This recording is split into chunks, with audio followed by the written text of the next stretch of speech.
My dad went and got married in my place, all because the Empress issued a royal decree demanding someone from our family marry her good-for-nothing nephew. My dad, pushing 40, clenched his teeth, stomped his foot, and snatched the red veil right out of my sister's and my hands. Fine, I'll be the bride. My sister and I were absolutely floored.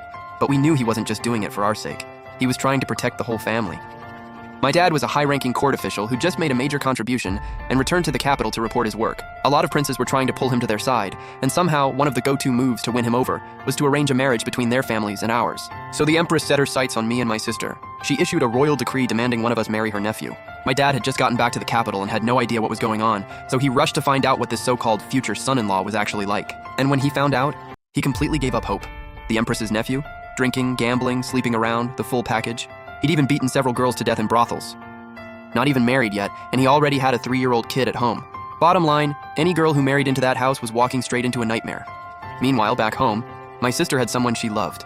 Both families had already verbally agreed, and in just a couple weeks his family was coming over to make it official. I had my own dream guy in mind too. Didn't have a specific person yet, but I'd already written out my must-haves and was basically waiting for mom and dad to go find him for me. But now, thanks to this imperial blessing, someone had to get married whether we liked it or not. Mom pulled out the red veil and set it down between me and my sister.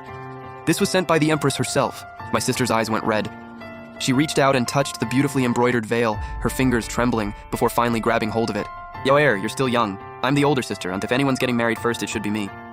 I knew we couldn't keep dragging this out. My future brother-in-law came rushing over with his mom in a total panic. My sister talked with him for a good while. In the end, they both left without anything being resolved. Everyone's eyes were red, and I knew marrying that man meant your whole life was done for. If that's how it is, then I'll be the one to marry him. At least that way my sister gets to be happy. So I reached out and grabbed the other end of the veil. Sis, you've got someone you love. This is on me. Who cares who I end up with, right? We were at a deadlock. Mom just kept dabbing her tears over and over. She couldn't bring herself to sacrifice either of us, so she couldn't say a single word to take anyone's side. Just as the veil was getting pulled out of shape between us, my dad, who'd been stress sick in bed for half a month, dragged himself up off his sickbed. Enough. I'll be the bride. My sister and I were so shocked we both let go. The veil floated down and landed right in Dad's hands. The bright red fabric and gleaming gold thread only made his pale skin look even more striking. Dad looked up and gave us three a smile, eyes full of deep, heavy sorrow. Frail and delicate, yet suddenly touched with color. Absolutely breathtaking. Back in his day, Dad had placed third in the imperial exams, at the peak of his 20s, in the prime of his life. Any less and he'd be boyish, any more and he'd be brooding. The year he rode through the streets after the exams, the first and second place scholars combined didn't pull in as many love tokens as my dad did. Sure, years of paperwork had worn him down a bit, but it just added a kind of bittersweet, melancholic beauty. Honestly, even more charming now. Dad let out a quiet, broken laugh. Truth be told, Juan and Nianian aren't children of the Yu family. Juan is my sister, I'm Nianian. My jaw dropped. Wait, what? Me and my sister aren't Dad's kids? Then who's our real dad? I looked over at Mom, and my eyes were full of disapproval, and a little bit of judgment. Dad is this good-looking and this accomplished?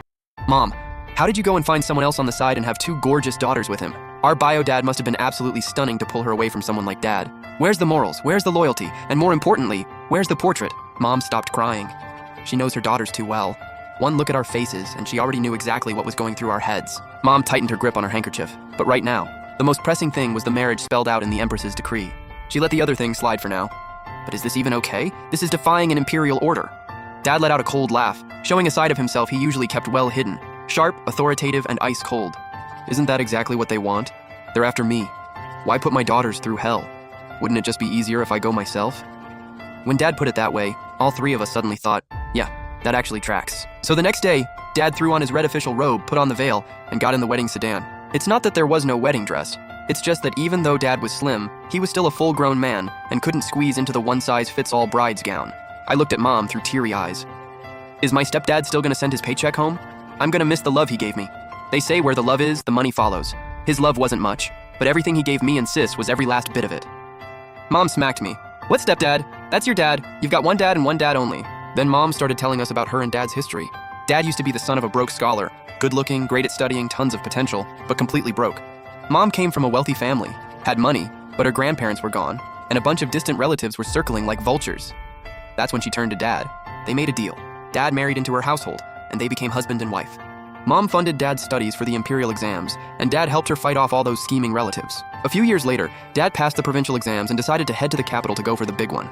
By then, Mom had taken full control of the estate her grandparents left behind, loaded with money, and just wanted to kick back and do absolutely nothing. So when she saw Dad gearing up to set sail for bigger things, she figured it was time for them to go their separate ways. but Dad didn't want that. Mom felt like she couldn't hold on to him. She had no sense of security. They broke up and got back together for over a year before finally staying together for good. So what does any of that have to do with you going and finding someone else? Look, I'm not personally against what you did, but I'm still gonna call you out for it. Mom smacked me again. Chu Union, I'm the head of household. You're registered under my name. Legally, you and Yu Huan are only my daughters. You have nothing to do with Yu Fengding. He's on his own. Even if they came to raid the place, it wouldn't necessarily come back on us. You hear me?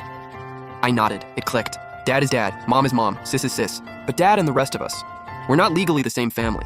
And the decree only said the Yu family had to send one person as a bride, but the Yu family only has one person, Dad. So if not him, then who? We'd been under the same roof all these years. Even if we couldn't officially see him off as family, we could at least go watch.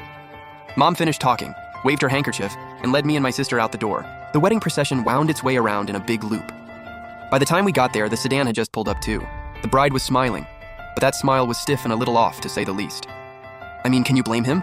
Whose wedding sends off a 40-year-old man as the bride, and a government official at that? Honestly, that punk got so lucky. My dad still got it. And on top of that, he's a high-ranking court official who's getting married for the first time. He was once the head of the Imperial Academy, so this marriage didn't just settle his love life, it also landed him a live-in tutor. Saved him the cost of hiring a private teacher, and on top of that, Dad's government salary would now go straight to their household. Thinking about that, I teared up all over again. But that wave of emotion was quickly washed out by a burst of cheering from the crowd. Look, the bride's stepping out of the sedan.